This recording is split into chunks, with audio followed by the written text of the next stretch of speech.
নমো নমঃ সুপ্ৰভাতম শ্ৰীমদ্ ভগবদ গীতামৃত। আজি শ্ৰীমদ্ ভগবদ গীতাৰ বিশ্বৰূপ দৰ্শন নামৰ একাদশ অধ্যায়ৰ ৭৪ সংখ্যক শ্লোক।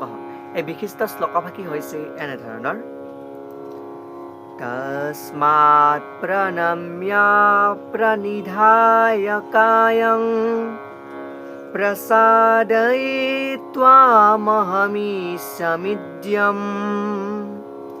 পিতেব পুত্ৰস্য সখেব চক্ষুঃ প্ৰিয়ঃ প্ৰিয়ায়াৰ্হসি দেৱ সোৰুম। এই বিশিষ্ট শ্লোকভাষীৰ অসমীয়া অৰ্থ হৈছে এনেধৰণৰ: আপুনিয়ে সকলো জীৱৰ পৰম পূজ্য, গতিকে হে দেৱ, আপোনাক দণ্ডৱত প্ৰণাম কৰি মোৰ প্ৰতি প্ৰসন্ন হ'বৰ বাবে প্ৰাৰ্থনা জনাইছোঁ।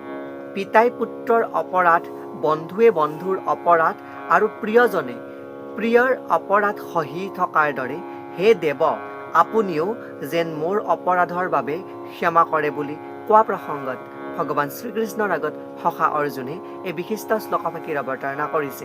শ্লোকভাষীৰ প্ৰসংগাৰ্থত ভাষ্যকাৰে উল্লেখ কৰিছে যে কৃষ্ণৰ ভক্তসকলৰ কৃষ্ণৰ লগত বিভিন্ন সম্বন্ধ জড়িত হৈ থাকে। অৰ্থাৎ এই বিষয়ে আগতে উল্লেখ কৰি অহা হৈছে। কোনজনে কৃষ্ণক পুত্ৰ বুলি, কোনোজনে স্বামী বুলি, কোনোজনে সখা বুলি আৰু কোনোজনে প্ৰভু বুলি জ্ঞান কৰে। অৰ্থাৎ ভগৱান কৃষ্ণক আমি ভিন্ন ধৰণে লাভ কৰিব পাৰোঁ, যাৰ প্ৰমাণস্বৰূপে অৰ্জুনে লাভ কৰা সখাস্বৰূপ।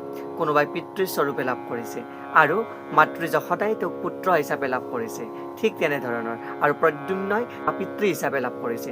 তাৰোপৰি আমাৰ যি লক্ষ্মীৰ স্বৰূপা ৰুক্মিণী দেৱীয়ে তেওঁক স্বামী হিচাপে লাভ কৰিছে, ঠিক তেনেধৰণৰ। কৃষ্ণ আৰু অৰ্জুনৰ মাজত থকা সম্বন্ধটো হ'ল সাক্ষ্য ভাৱৰ বা সখ্য ভাৱৰ সম্বন্ধ।